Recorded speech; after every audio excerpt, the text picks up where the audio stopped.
नमस्कार, मी आनंद पोहनेरकर आपल्या सर्वांचं महाराष्ट्रवाणी बातमीपत्रात स्वागत करतो.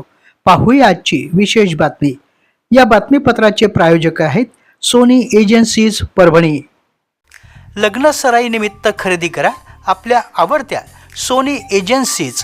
प्रत्येक राजकुमारीसाठी वडिलांची माया असलेलं फर्निचर, वडील मुलीचं नातं लक्षात ठेवून तयार केलेला सर्व गुणसंपन्न फर्निचर लग्न बसता. उत्कृष्ट गुणवत्ता, भक्कम आणि टिकाऊ, वेळेत डिलिव्हरी, विक्री पश्चात सेवा. पत्ता नटराज रंगमंदिरासमोर, जुना मोंढा, परभणी. भ्रमणध्वनी 98 23 48 81 88. लग्नासाठी विशेष सवलती व आकर्षक ऑफर.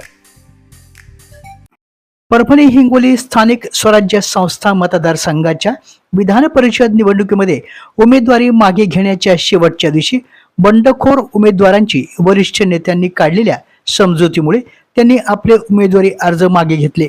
त्यामुळे होणाऱ्या या निवडणुकीमध्ये महाविकास आघाडीचे उमेदवार डॉक्टर विवेक नावंदर, महायुतीचे उमेदवार सईद खान आणि अपक्ष उमेदवार सुशील देशमुख यांच्यामध्ये तिरंगी लढत होणार आहे.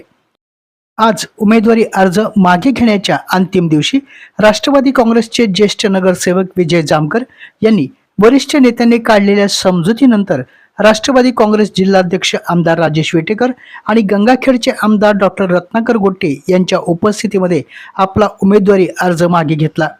याविषयी बोलताना राष्ट्रवादी काँग्रेस पक्षाचे जिल्हाध्यक्ष आमदार राजेश दादा विटेकर म्हणाले, आदरणीय मुख्यमंत्री देवेंद्र फडणवीस साहेब, आदरणीय उपमुख्यमंत्री एकनाथजी शिंदे साहेब, आदरणीय राष्ट्रवादी काँग्रेस पक्षाच्या राष्ट्रीय अध्यक्षा सुनेत्राबाई पवार, प्रदेशाध्यक्ष तटकरे साहेब यांच्या सूचनेनुसार परभणी हिंगोली विधान परिषदेसाठी राष्ट्रवादी काँग्रेस पक्षाकडनं विजयसिंह जामकर व संग्राम जामकर यांचा नामनिर्देशन आम्ही भरलेला होता. आम्हाला खात्री होती की ही जागा राष्ट्रवादी काँग्रेस पक्षाला सुटेल आणि मताचा आकडा जर आपण सर्वांनी पाहिला त्या माध्यमातून राष्ट्रवादी एक क्रमांकाचा पक्ष या दोन्ही जिल्ह्यामध्ये असल्यामुळं आम्हाला स्वाभाविकरित्या ही जागा राष्ट्रवादी काँग्रेस पक्षाला सुटेल अशी अपेक्षा होती. परंतु महायुतीच्या नेत्यांनी निर्णय घेतला आणि या तिघांच्याही आदेशावर, सूचनेवर आम्ही आज हे नामनिर्देशन पत्र आमचं परत घेतलेलं आहे. स्वाभाविकरित्या खऱ्या अर्थानं ही जागा राष्ट्रवादीला सुटायला पाहिजे होती. त्या पद्धतीनं आम्ही जिल्हा स्तरावरून आम्ही सर्व राष्ट्रवादीच्या कार्यकर्त्यांनी, नेत्यांनी एकत्रित ही जागेची मागणी पक्षाकडे केली होती. परंतु जो निर्णय झाला जो आम्हाला सर्वांना मान्य आहे, हे मान्य झालेल्या निर्णयामधूनच आज हे नामनिर्देशन पत्र आम्ही परत घेतलेलं आहे. आपल्या सर्वांना या ठिकाणी ग्वाही देतो की आज उदय सामंत साहेब जे समन्वयक आहेत, उद्योगमंत्री आहेत, या परभणीमध्ये आलेले आहेत. त्यांनी आमची बैठक घेतली माहितीच्या नेत्यांची. सर्वांना त्यांनी त्या ठिकाणी सूचना केल्या कशा पद्धतीने निवडणुकीला आपल्याला सामोरं जायचं. त्या माध्यमातून त्यांनी आम्हाला सर्वांना मार्गदर्शन केलं आणि त्यांनीसुद्धा सूचना केली की आपण अगोदर हे 2 नामनिर्देशन त्या ठिकाणी आपण परत घेतले पाहिजे आणि त्यांच्या सूचनेनुसार सुद्धा आज हे नामनिर्देशन पत्र आम्ही परत घेतलेलं आहे. बंडखोर आणि इच्छुक उमेदवारांच्या माघारीमुळे महायुतीसमोरील अंतर्गत अडथळे मोठ्या प्रमाणावर दूर झाल्याचे मानले जात आहे. विशेषतः विजय जामकर यांच्या माघारीनंतर महायुतीतील नाराजी कमी झाल्याची चर्चा राजकीय वर्तुळामध्ये सुरू झाली आहे. त्यामुळे सईद खान यांच्या उमेदवारीमागे महायुतीची एकजूट अधिक ठळकपणे दिसून येत आहे. दरम्यान या सर्व घडामोडीच्या पार्श्वभूमीवर राज्याचे उद्योगमंत्री उदय सामंत हे आज परभणीत दाखल झाले. त्यांनी आपल्या दौऱ्यात महायुतीतील सर्व नेते आणि पदाधिकाऱ्यांशी चर्चा केली.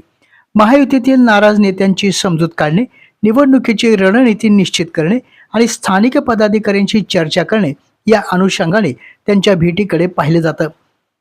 या संदर्भात बोलताना शिवसेनेचे संपर्क प्रमुख आनंद जाधव म्हणाले, सईद खानच्या पाठीशी 100% नाही 1000% महायुती मजबूत उभी आहे.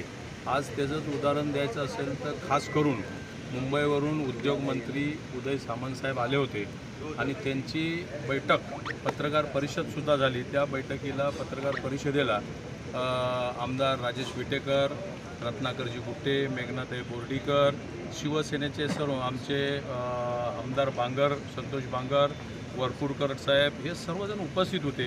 त्याच्यानंतर प्राथमिक चर्चा झाली, रणनीती झाली. त्याच्यानंतर आम्ही राजलक्ष्मी हॉलला त्या ठिकाणी सर्वांना जेवणाचा कार्यक्रम आयोजित केला होता आणि एक चांगली मिटिंग झाली आणि सर्व हिंगोली आणि या परभणीमधले सर्व मतदारसुद्धा उपस्थित होते. तिन्ही पक्षाचे प्रमुख पदाधिकारी उपस्थित होते.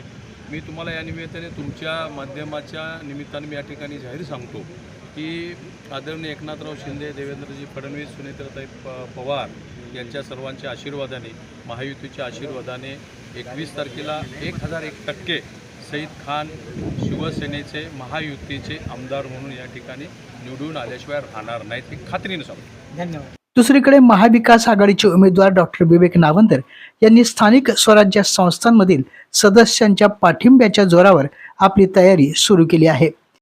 काँग्रेसचे माजी आमदार तथा ज्येष्ठ नेते सुरेशदादा देशमुख यांचे चिरंजीव सुशील देशमुख यांच्या अपक्ष उमेदवारीमुळे निवडणुकीतील मतांचे गणित बदलू शकते अशी चर्चा सुरू झाली आहे.